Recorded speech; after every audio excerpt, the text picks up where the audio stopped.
ایک ایسا غلام کہ جس نے نبی پاک کو تلاش کیا تو کس اسٹرگل کے ساتھ تلاش کیا، آقا علیہ الصلوۃ والسلام کی تلاش میں کس طرح وہ مارے مارے پھرتے رہے، اور جذبہ کیسا تھا کہ اپنے آپ کو بھی بیچ دیا، جی ہاں اپنے آپ کو گویا سولڈ آؤٹ کر دیا، غلام بننے کے لیے تیار ہو گئے، مگر آقا دو جہاں کے قدموں تک پہنچنا تھا، کسی طرح مدینے کی بستی میں پہنچنا تھا، آخری نبی کے بارگاہ میں حاضر ہونا تھا۔ سبحان اللہ، آج وہ عشق بھری داستان آپ کو سنانی ہے۔ ماجرا کچھ یوں تھا کہ وہ شخصیت خود کہتی ہیں کہ اچانک میرے دل میں خیال آیا، حالانکہ وہ کسی اور دین پر عمل کرتے تھے، مگر اچانک خیال آیا کہ سب سے افضل دین کون سا ہے، زمین و آسمان بنانے والی کون سی ذات ہے، اس تمام چیزوں کا خالق اور مالک کون ہے۔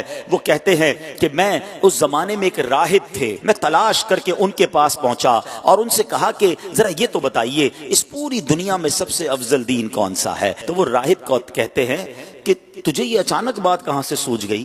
تو کہتے ہیں نہیں، میں یہ جاننا چاہتا ہوں کہ زمین و آسمان کا مالک کون ہے، سب سے افضل دین کون سا ہے۔ تو اس نے کہا کہ پھر ایسا کرو، اگر اس سوال کا جواب چاہیے تو موصل میں، یہ عراق کا ایک علاقہ ہے، وہاں ایک راہب ہے، اس سے بڑا کوئی عالم نہیں ہے، تم ان کے پاس جاؤ، وہ شاید تمہاری رہنمائی کریں۔ ٹریول کر کے وہ کہتے ہیں میں ان کے پاس پہنچا، ان کے پاس میں رہا اور ان کے ساتھ میں عبادت کرنے لگا۔ وہ دن کو روزہ رکھتے تھے، رات کو عبادت کرتے تھے، میں بھی بالکل انہی کی طرح عمل کرنے لگ گیا۔ 3 سال ان کے پاس ٹھہرا رہا۔ اب ان کے وصال کا وقت قریب آ گیا۔ میں نے کہا آپ تو دنیا سے جا رہے ہیں، مجھے بتائیں اب میں کدھر جاؤں؟ کہتے ہیں مشرق میں تو کسی ایسے شخص کو نہیں جانتا جو اس دین کا کاربند ہو جس پر میں عمل کرتا ہوں، ہاں البتہ جزیرہ عرب کے پاس ایک راہب ہے، اس کے پاس چلے جاؤ اور اسے میرا سلام کہنا۔ آپ فرماتے میں اس عالم کے پاس چلا آیا، اس کے انتقال تک اس کے ساتھ رہا۔ اب جب اس کی وفات کی خبر ہوئی تو اب 3 سال کے بعد میں نے کہا اب مجھے آپ کس کے پاس جانے دیتے ہیں، آپ کی انتقال کا وقت قریب آ گیا ہے۔ وہ کہتے ہیں میں پوری دنیا میں اور کسی کو تو نہیں جانتا، البتہ اموریہ میں ایک بڑی عمر کا عالم ہے، پتہ نہیں تم اس سے مل بھی سکو گے کہ نہیں۔ بہرحال وہ کہتے ہیں اس راہب کا انتقال ہوا، میں اموریہ کا سفر کیا، حق کی تلاش ہے، دین حق کی تلاش ہے، خالق و مالک کی تلاش ہے، ایک شہر سے دوسرے شہر کا سفر ہے۔ اب وہ اموریہ پہنچتے ہیں، وہاں بھی کچھ عرصہ رہا، اب ان کے انتقال کا وقت بھی قریب آ گیا۔ کہتا ہے اب آپ مجھے کس کے پاس بھیجتے ہیں؟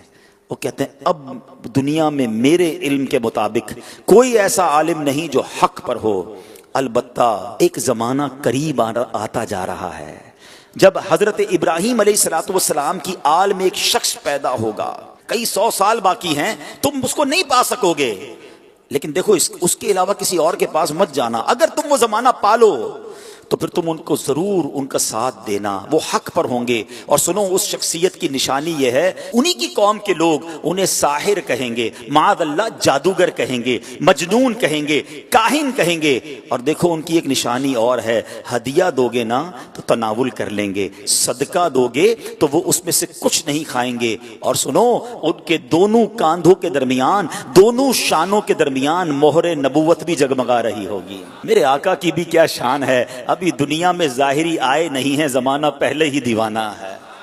شاعر کہتا ہے نا ایک میں ہی نہیں ان پر قربان زمانہ ہے، جو رب دو عالم کا محبوب یگانہ ہے۔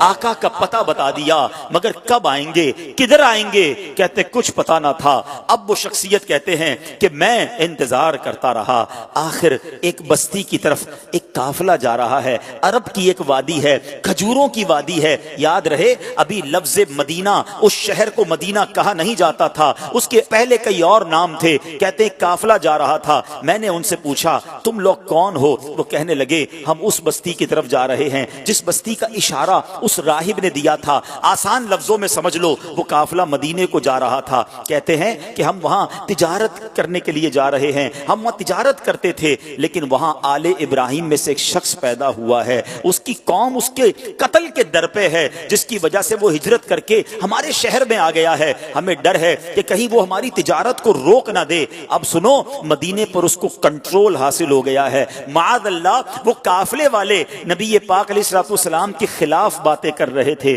مگر اس عاشق رسول کے دل کی دھڑکن تیز ہونے لگ گئی۔ ارے یہ تو وہی نشانی ہے، مدینے میں آل ابراہیم سے ایک شخص آ گیا ہے، قوم جو ہے اس کے خلاف ہے۔ کہا اچھا یہ تو بتاؤ یہ ان کی قوم ان کے بارے میں کیا کہتی ہے؟ وہ تاجر کہتے ہیں ان کی قوم انہیں کاہن کہتی ہے، ساحر کہتی ہے، مجنون کہتی ہے۔ اللہ اکبر! اب یہ دیوانہ سمجھ گیا میری منزل مدینے میں ہے، یہ قافلہ جدھر جا رہا ہے مجھے ادھر ہی پہنچنا ہے۔ کہتے ہیں ان تاجروں کو ایسا کرو مجھے ساتھ لے جاؤ۔ کہتے پیسے ہیں تمہارے پاس؟ کہتے کوئی پیسہ نہیں۔ ارے بغیر پیسے کے سفر کیسے ہوگا؟ کوئی تو عوض دے دو، کوئی تو مال دے دو۔ کہتے میرے پاس کچھ نہیں، مگر عرصہ ہو گیا ہے اس شخصیت کے انتظار میں، زندگی بیت گئی ہے، مجھے کسی طرح مدینے پہنچا دو، مجھے کسی طرح ان کے پاس پہنچا دو۔ کہا اچھا اتنی تڑپ ہے چلو ہمارے سردار کے پاس۔ قافلے کے سردار کے پاس لایا گیا۔ سردار کہتا ہے پیسے ہیں؟ کہا پیسے نہیں، زیادہ راہ ہے، زیادہ راہ نہیں۔ ارے کچھ تو دینا پڑے گا۔ میرے پاس اور تو کچھ نہیں ہے، ایسا کرو مجھے ہی خرید لو، مجھے غلام بنا لو، تمہاری خدمت کرتا رہوں گا، کسی طرح مدینے لے جاؤ۔ سنو میرے پیارے اسلامی بھائیوں، صدیوں پرانی داستان ہے۔ ایک دیوانہ آقا کی یاد میں تڑپ رہا ہے، انہیں دنیا کے کونے کونے میں تلاش کر رہا ہے۔ اب تاجر کہتے چلو تمہیں غلام بناتے ہیں۔ ایک بار نہیں، دو بار نہیں، بتایا جاتا ہے شہر مدینہ تک پہنچتے پہنچتے یہ دیوانہ 10 بار بکتا گیا۔ غلام مصطفیٰ بن کر میں بک جاؤں مدینے میں، محمد نام پر سودا سرے بازار ہو جائے، بے دام ہی بک جائیے بازار نبی میں، اس شان کے سودے میں خسارے نہیں ہوتے۔ یہ غلام بن کر بکتے رہے، بالآخر 10 بار بکنے کے بعد یہ دیوانہ مدینے تو پہنچ گیا، مگر راستہ نہیں پتا جانا کدھر ہے۔ اچھا یہ جو شخصیت ہے نا، ان کی زبان بھی عربی نہیں تھی، کوئی اس پورے شہر میں ان کی زبان جانتا ہی نہیں تھا۔ یہ فارسی بولتے تھے، مدینے میں سارے لوگ عربی بولتے تھے۔ کس سے راستہ پوچھتے، کس سے معلومات لیتے، جانا کدھر ہے، نام پتا نہیں ہے۔ اب غلام تھے، اس نے مدینہ پاک میں کھجوروں کے باغ میں لگا دیا کہ اب تمہارا کام کھجوریں توڑنی ہیں۔ کہتے میں کھجوریں توڑتا تھا، میں محنت مزدوری کرتا تھا، میں نے پیٹھ پر اتنا بوجھ اٹھایا کہ میرا سینہ جو ہے اور پیٹ جو ہے وہ پیٹھ کی طرف چلا گیا۔ بس مزدور بنا ہوا تھا، انتظار تھا نبی آخر الزماں کا، کبھی تو دیدار ہوگا، کبھی تو ان کا جلوہ دیکھوں گا، کبھی تو ان کی غلامی اختیار کروں گا۔ مگر لوگ قریب سے گزرتے تھے، میری زبان ہی کوئی نہیں سمجھتا تھا۔ کہتے ہیں اب ایک دن ایک بوڑھی خاتون آئی، میں نے اس سے بات کی، وہ میری بات سمجھ گئی اور اس نے کہا کہ میں نے اس سے عرض کی کہ ماں جی مجھے بتا دو وہ شخصیت کہاں ہے جو نیا دین لے کر آئے ہیں، جو حضرت ابراہیم کی اولاد میں سے ہیں، جو اللہ وحدہ لا شریک کی طرف بلاتے ہیں، مجھے ان کا پتہ بتا دو۔ اب وہ کہتی ہیں کہ صبح سویرے نماز فجر کے بعد دن کے ابتدائی حصے میں وہ قریب سے گزریں گے۔ اللہ اکبر! اس دیوانے کی رات کیسے بسر ہوئی ہوگی، وہ رات کیسے گزری ہوگی، ساری رات دل کی دھڑکن تیز چلتی رہی کہ اب نبی پاک علیہ الصلوۃ والسلام کا دیدار ہوگا۔ شب ہجر کی سختیاں کوئی اس سے جا کر پوچھے، تیری راہ تکتے تکتے جسے صبح ہو گئی ہے۔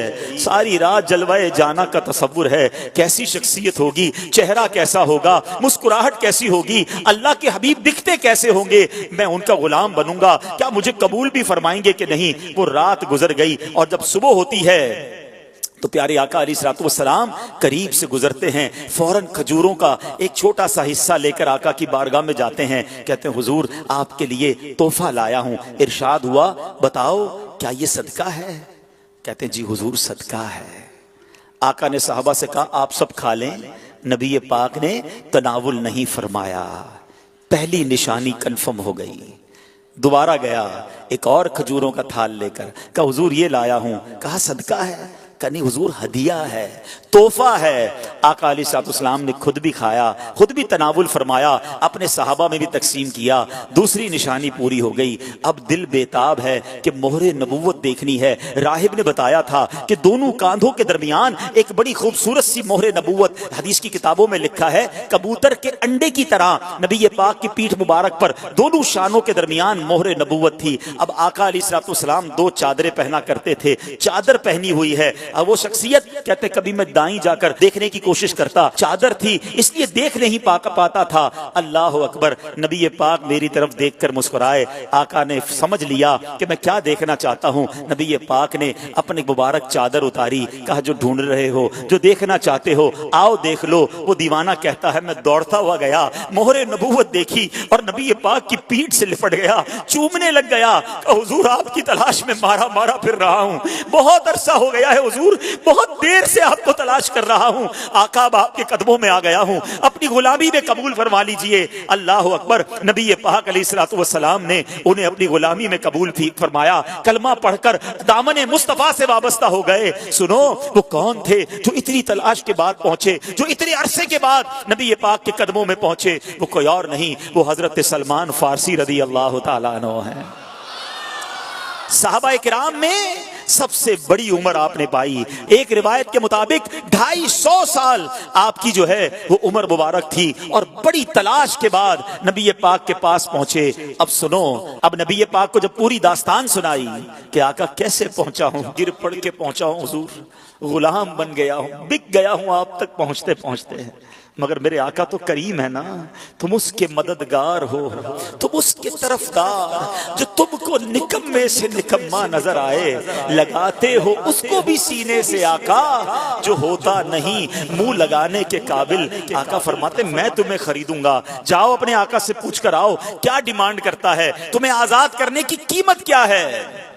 اب وہ کیا کہتا ہے، 300 درخت کھجوروں کے لگائے، پھلدار درخت، اور 40 اوقیہ سونا، یہ ملے گا تو تمہیں آزاد کروں گا۔ یہ بہت بڑی قیمت ہے، اور یاد رہے کھجور کا درخت فوراً لگاتے ہی پھل نہیں دیتا، بعض اوقات 3 سال، بعض اوقات 5 سال میں پھل دیتا ہے۔ اللہ اکبر، نبی پاک علیہ الصلوۃ والسلام نے فرمایا کہ اب میں خود اپنے ہاتھوں سے پودے لگاؤں گا۔ نبی پاک بھی جاتے ہیں، صحابہ بھی جاتے ہیں، پودے لگائے جاتے ہیں، آقا اپنے ہاتھوں سے پانی ڈالتے ہیں، میرے آقا کی شان دیکھو، پانی ڈالتے ہیں اور درخت بڑا ہونا شروع ہو جاتا ہے۔ کچھ ہی دنوں میں وہ درخت پھلدار ہو جاتا ہے، پورے مدینے میں شور مچ جاتا ہے کہ جناب یہ کیسا شان والا غلام ہے جس کے لیے کھجور کے درخت بھی بڑے ہو گئے۔ نبی پاک نے سونا بھی عطا فرمایا، گویا پیارے آقا علیہ الصلوۃ والسلام نے اپنے عاشق کی قیمت خود ادا کی۔ وہ کہتے ہیں نا جب تک بکے نہ تھے کوئی پوچھتا نہ تھا، تم نے خرید کر مجھے انمول کر دیا۔ میرے آقا نے یہ باغ اپنے ہاتھوں سے لگایا۔ الحمدللہ 1980-85 تک جو لوگ مدینہ منورہ جاتے رہے نا، انہوں نے اپنی آنکھوں سے وہ باغ دیکھا کہ جسے سلمان فارسی رضی اللہ عنہ کا باغ کہا جاتا تھا۔ وہ پودے، وہ درخت آج بھی، آج سے 20-25 سال پہلے بھی موجود تھے، جو عاشقان رسول اپنی آنکھوں سے دیکھتے تھے۔ جس طرح قربانی کے ساتھ حق کی تلاش کی، رب کریم ہمیں بھی اپنے دین کی خاطر قربانیاں دینے کی توفیق عطا فرمائے۔ جس عشق کے ساتھ نبی پاک کا دامن تھاما، اپنا سب کچھ لٹا دیا، اللہ ہمیں بھی نبی پاک کی غلامی میں قربانی دینے کی اور خرچ کرنے کی توفیق نصیب فرمائے۔ امتحان آئے تو دنیا کو ٹھکرا کر غلامی مصطفیٰ سچی اپنانے کی توفیق عطا فرمائے۔